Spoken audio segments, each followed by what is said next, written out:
সিউড়িতে বিধায়কের যে ছায়াসঙ্গী ডিস্কো বলে কোন এক নেতা আছে, একাধিক জায়গায় তার নাম। পশ্চিমবঙ্গে প্রায় 20 বছর ভোটার তালিকা বাড়ি বাড়ি গিয়ে বুথ লেভেল অফিসাররা খোঁজ নিয়ে আসেনি। এই 136টি বিধানসভার মধ্যে 82টি বিধানসভা হচ্ছে সীমান্তবর্তী এলাকা এবং মুসলিম ডমিনেটেড বা মুসলিম প্রধান বিধানসভা। দেখুন, বোকা বোকা কথা বলছে তৃণমূল কংগ্রেস। 7 বছরে 14%, 15%, 16%, 17%, 18%, 19% অব্দি ভোটার বেড়েছে, 20% অব্দি ভোটার বেড়েছে। জগন্নাথ, আপনাকে মাধ্যমে স্বাগত। দাদা, আমরা দেখলাম গতকাল সুকান্ত মজুমদার দিল্লির নির্বাচন কমিশনের অফিসে গেলেন এবং একবার নির্দিষ্ট করে 13,03,065 জন ভুয়ো ভোটার চিহ্নিত করে লিস্ট জমা দিয়ে গেলেন। কিভাবে দেখছেন বিষয়টা আপনি? দেখুন, 2025 সালের যে ভোটার তালিকা প্রকাশ হয়েছে, সেই 25 সালের ভোটার তালিকায় আমরা দেখেছি যে 3টি ক্ষেত্রে মিলে যাচ্ছে, অর্থাৎ নাম, বাবার নাম বা স্বামীর নাম এবং বয়স, এরকম 3টে ফিল্ড মিলে যাচ্ছে। এমন ভোটারের সংখ্যা 13 লক্ষের বেশি। অর্থাৎ এরা একই বিধানসভার 2টি বুথে, একই বিধানসভার 1টি বুথে 2বার নাম, একই বিধানসভার 2টি বুথে 2বার নাম, জেলার মধ্যে পাশাপাশি 2টো বিধানসভায় নাম বা 2টি জেলার মধ্যে নাম রাজ্যের মধ্যে এরকম রয়েছে। আমরা নির্বাচন কমিশনকে তৃতীয়বারের জন্য আমরা এই তালিকা দিলাম। 24-এর ভোটার তালিকা থেকে আমরা 16.5 লক্ষ নাম দিয়েছিলাম। 25-এর খসড়া তালিকা প্রকাশ হয়েছিল, সেক্ষেত্রে আমরা 17.5 লক্ষ নাম দিয়েছিলাম। সেখান থেকে নির্বাচন কমিশন আমাদের জানিয়েছিল যে 6 লক্ষ এমন নাম বাদ দেওয়া গেছে। তারপরে এবার যে চূড়ান্ত ভোটার তালিকা প্রকাশ হয়েছে, সেই চূড়ান্ত ভোটার তালিকা থেকে আমরা 13.5 লক্ষের মতো, প্রায় 13 লক্ষের উপর আমরা এ ধরনের নাম বের করে জমা দিয়েছি।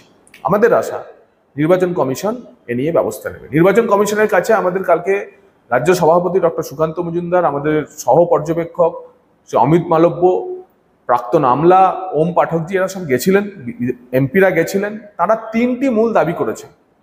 এক, ইন্টেন্সিভ সামারি রিভিশন করতে হবে। ইন্টেন্সিভ সামারি রিভিশন মানে পশ্চিমবঙ্গে প্রায় 20 বছর ভোটার তালিকা বাড়ি বাড়ি গিয়ে বুথ লেভেল অফিসাররা খোঁজ নিয়ে আসেনি। আমরা বলেছি এএসডি ভোটার, অর্থাৎ অ্যাবসেন্টি, শিফটেড এবং ডেড ভোটার যারা আছে, মৃত, ঠিকানা বদল করা এবং দীর্ঘদিন একই ঠিকানায় না থাকা, এমন সমস্ত ভোটারদের নাম ভোটার তালিকা থেকে বাদ দিতে হবে। সেটা কিভাবে খুঁজে পাওয়া যাবে? সেটা খুঁজে পাওয়া তখনই সম্ভব যখন বুথ লেভেল অফিসার বা বিএলওরা বাড়ি বাড়ি গিয়ে এই ইন্টেন্সিভ সামারি রিভিশনে কাজ করবে। নির্বাচন কমিশন আমাদেরকে আশ্বস্ত করেছেন তারা এমন কাজ করবে। দ্বিতীয়ত, আমরা বলেছি যে মৃত ভোটারদের নাম বাদ দেওয়ার জন্য ওল্ড এজ পেনশন ডেটা এবং বাকি যে ডেথ অ্যান্ড বার্থ রেজিস্ট্রেশন যে সার্টিফিকেট যেখানে দেওয়া হয়, এখানে শ্মশানে হোক, পঞ্চায়েতে হোক, পুরসভাতে হোক, সেই তালিকা নিয়ে প্রতি বছর কতজন পশ্চিমবঙ্গে মারা যাচ্ছে, অটোমেটিক তাদেরকে নাম ভোটার তালিকা থেকে বাদ দেওয়া। তৃতীয়, আমরা বলেছি যে ঠিকানা বদলের ক্ষেত্রে ম্যারেজ রেজিস্ট্রেশনের অফিস থেকে এই বিবাহের যে সার্টিফিকেট বা ম্যারেজ রেজিস্ট্রেশন সার্টিফিকেট সেটা সংগ্রহ করা হোক এবং এমন যত পুরুষ মহিলা পাওয়া যাবে, মহিলাদের বিশেষ করে ঠিকানা বদলের জন্য তাদের এইভাবে নাম ঠিকানা বদল করা হোক। এই 3টি কাজ হলে যদি স্বচ্ছ পরিষ্কার ভোটার তালিকা করা যায়, তাহলেই পশ্চিমবঙ্গের অবাধ এবং শান্তিপূর্ণ নির্বাচন সম্ভব হবে।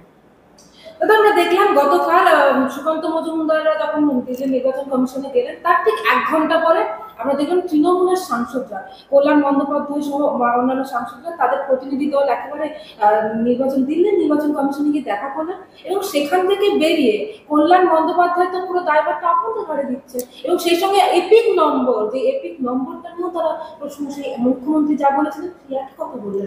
দেখুন, বোকা বোকা কথা বলছে তৃণমূল কংগ্রেস। এই এপিক নাম্বার নিয়ে নির্দিষ্টভাবে ক্লারিফাই করে দিয়েছে, স্পষ্টীকরণ দিয়েছে কেন্দ্রের নির্বাচন কমিশন, ভারতের নির্বাচন কমিশন। তারা বলে দিয়েছেন যে পুরনো সিরিজের আলফা নিউমেরিক এপিক নাম্বার কোনো কোনো ক্ষেত্রে একই হতে পারে, কিন্তু এপিক নাম্বার এক মানেই সে এসে মুর্শিদাবাদে বা বীরভূমে বা কলকাতায় ভোট দিতে পারবে না।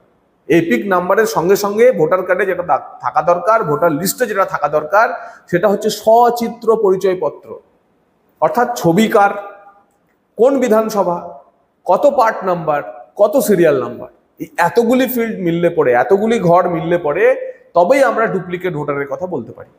এপিক নাম্বার 1 হওয়া মানে ডুপ্লিকেট ভোটার না। আমরা প্রকৃত ডুপ্লিকেট ভোটারের তালিকা 13 লক্ষের উপর আমরা নির্বাচন কমিশনে জমা দিয়েছি। এবং আমাদের স্পষ্ট অভিযোগ, নির্বাচন কমিশনকে আমরা বারবার বলেওছি যে আসলে তৃণমূল কংগ্রেস এ রাজ্যে রোহিঙ্গা বাংলাদেশি অনুপ্রবেশকারীদের ভোটার তালিকায় নাম তুলতে এবং হিন্দি ভাষাভাষী বাঙালি এবং হিন্দু বাঙালির নাম ভোটার তালিকা থেকে বাদ দেওয়ার জন্য ষড়যন্ত্র করছে। উদাহরণ, পশ্চিমবঙ্গের ভোটার তালিকায় 2019 থেকে 2025-এ 66 লক্ষ ভোটারের নাম যুক্ত হয়েছে। এই 66 লক্ষ ভোটারের মধ্যে যা যদি আপনি বৃদ্ধি লক্ষ্য করেন তাহলে 7 বছরে বৃদ্ধি হচ্ছে 9.5%, 9.6%। এই রাজ্যের গড় 9.6%-এর উপরে রয়েছে 136টি বিধানসভা। এই 136টি বিধানসভায় অস্বাভাবিক হারে ভোটার বেড়েছে।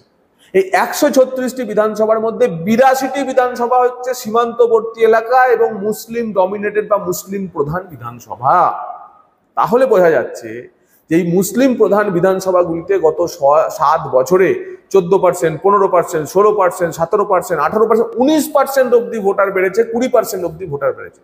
গত 7 বছরে পশ্চিমবঙ্গের সবচেয়ে বেশি ভোটার বেড়েছে যে বিধানসভাটি, তার নাম Rajarhat new town. Rajarhat new টাউনে 7 বছরে 64,000 ভোটার বেড়েছে। এবং আপনারা জানেন বসিরহাট, সন্দেশখালী, মিনাখা, শাসন দিয়ে যে রোহিঙ্গারা ঢুকছে, বাংলাদেশে অনুপ্রবেশকারীরা জলপথে ঢুকছে, তারা ওই রাজারহাট নিউ টাউনের আশেপাশে ওই আস্তাকুরের র্যাগ পিকার যাদের বলা হয় সেইভাবে রোহিঙ্গারা এসে সেটেল করে যাচ্ছে এবং কালক্রমে রেশন কার্ড এবং ভোটার কার্ড তুলছে। এরপরে বারুইপুর পূর্ব, ঘুটিয়ারিছড়ি, বারুইপুর পশ্চিম, ওই রেল লাইনের দুপারে যেখানে রোহিঙ্গা গ্রাম, রোহিঙ্গা কলোনি হয়েছে, সেখানেও ভোটার তালিকায় 45,000, 50,000 7 বছরে বেড়েছে।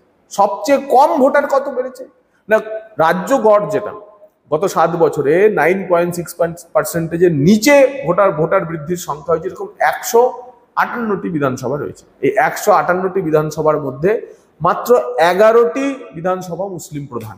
তাহলে বোঝাই যাচ্ছে যে হিন্দু প্রধান বিধানসভাগুলিতে পশ্চিমবঙ্গে ভোটারের গড় যে বৃদ্ধি, সেই বৃদ্ধি অনেক কম। যেমন রাসবিহারী 7 বছরে ভোটার বেড়েছে 4,000। ভবানীপুর 7 বছরে ভোটার বেড়েছে 4,500, 2%। টালিগঞ্জ, জোড়াসাঁকো, তার ফলে যে এলাকাগুলিতে হিন্দি ভাষী বাঙালি রয়েছে, হিন্দু বাঙালি রয়েছে, সেখানে ভোটার পার্সেন্টেজ কম, সেখানে ভোটারদের নাম তুলতে অসুবিধা হচ্ছে। আর মালদা, মুর্শিদাবাদ, বীরভূম, দিনাজপুর, উত্তর 24 পরগনা, দক্ষিণ 24 পরগনার সীমান্তবর্তী এলাকার বিধানসভাগুলিতে হাজারে হাজারে ভোটার প্রতিবার নাম তোলা হচ্ছে, যা আমাদের কাছে দুশ্চিন্তার, পশ্চিমবঙ্গের অভ্যন্তরীণ নিরাপত্তার জন্যও দুশ্চিন্তা। কিন্তু দেখলাম কল্যাণ বন্দ্যোপাধ্যায় তিনি আরেকটি মন্তব্য করেছেন যে পুরো বিষয়টাকে বিজেপি ভিত্তিক জায়গা থেকে তৈরি করা হয়েছে, এর সমাধান দরকার।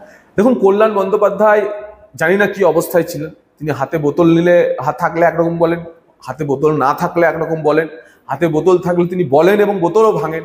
এই নজির সংসদের মধ্যে ঘটেছে। সুতরাং কল্যাণ বন্দ্যোপাধ্যায় কি বললেন তাতে আমাদের কোনো প্রতিক্রিয়া দেওয়ার নেই। কিন্তু আমাদের বিজেপির যে দাবি যে পশ্চিমবঙ্গের ভোটার তালিকায় গড়মিল আছে, সেই দাবি যদি তৃণমূল কংগ্রেস করে, তো বিজেপি, চলুন বিজেপি আর তৃণমূল কংগ্রেস একসাথে গিয়ে বাড়ি বাড়ি গিয়ে ভূত খুঁজে বার করি, বুথে ভূত খুঁজে বের করি, মৃত ভোটারের নাম বাদ দিই, শিফটেড ভোটারের নাম বাদ দিই। তৃণমূল কংগ্রেস কেন মৃত ভোটারদের নাম বাদ দেওয়ার দাবি জানাচ্ছে না? তৃণমূল কংগ্রেস কেন রোহিঙ্গাদের নাম বাদ দেওয়ার দাবি জানাচ্ছে না? তৃণমূল কংগ্রেস কেন বাংলাদেশিদের নাম বাদ দেওয়ার দাবি জানাচ্ছে না? তৃণমূল কংগ্রেসের দাবি যে সেম এপিক নাম্বারে হরিয়ানার ভোটার থাকলে সেই নাম বাদ দাও, তাহলে বাংলাদেশিদের নাম থাকবে আর হরিয়ানার ভোটারের নাম বাদ দিতে হবে।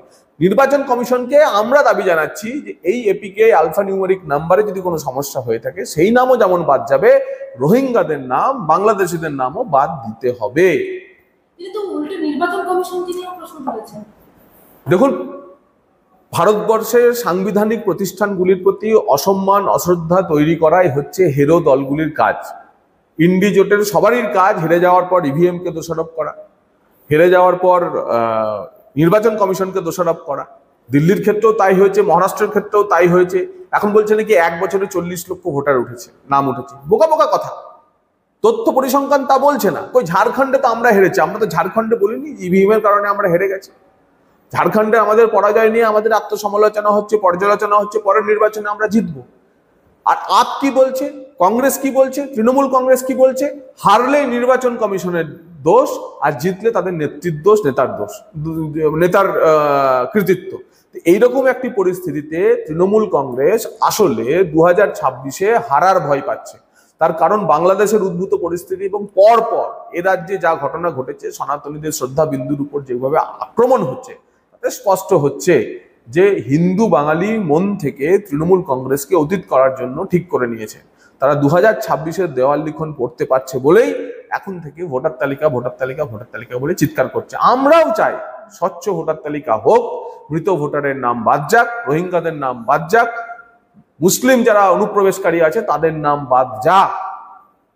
আমরা দেখতে পাচ্ছি পাণ্ডবেশ্বরের টিএমসি বিধায়ক, ওনার বাবা, মৃত বাবা, তার নাম এখন কিন্তু রয়ে গেছে ভোটার লিস্টে। এরকম শুধুমাত্র পাণ্ডবেশ্বরের বিধায়কের মৃত পিতা না, একই ঘটনা ঘটেছে সিউড়িতে বিধায়কের যে ছায়া সঙ্গী ডিস্কো বলে কোন এক নেতা আছে, একাধিক জায়গায় তার নাম। বিভিন্ন প্রান্ত থেকে আপনি দেখবেন বিভিন্ন বিধানসভা থেকে তৃণমূলেরই নেতাদের নাম একাধিক জায়গায় থাকছে। এই বিধাননগরেও রয়েছে একাধিক নাম। বিধাননগরের ভোটার দত্তাবাদেও তার নাম রয়েছে, বেলেঘাটাতেও তার নাম রয়েছে।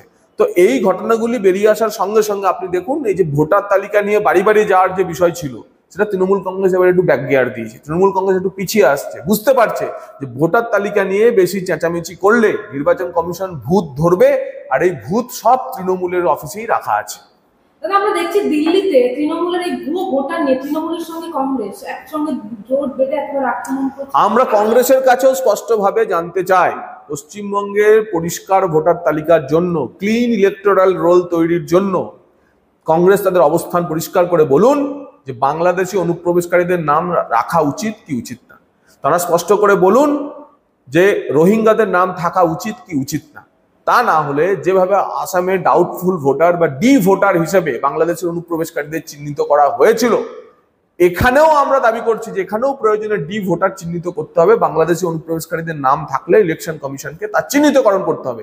কংগ্রেস এই বিষয়ে তাদের অবস্থান স্পষ্ট করুন। কিন্তু দেখছি আমরা বাংলার ক্ষেত্রে কংগ্রেসের আরেক মন্তব্য, মানে অধীর রঞ্জন চৌধুরী, তিনি তারপরে এই জাল ভোটার নিয়ে তৃণমূলকে একেবারে খুব স্বাভাবিক আছে। বাংলার যন্ত্রণা যারা ভোগ করেছেন তারা তৃণমূলকে সবচেয়ে বড় অপশাসকের ভূমিকায় বসাবে। তারা জানেন যে ভোটের জুয়াচুরির খেলাতে তৃণমূলের থেকে সিদ্ধহস্ত আর কেউ নেই।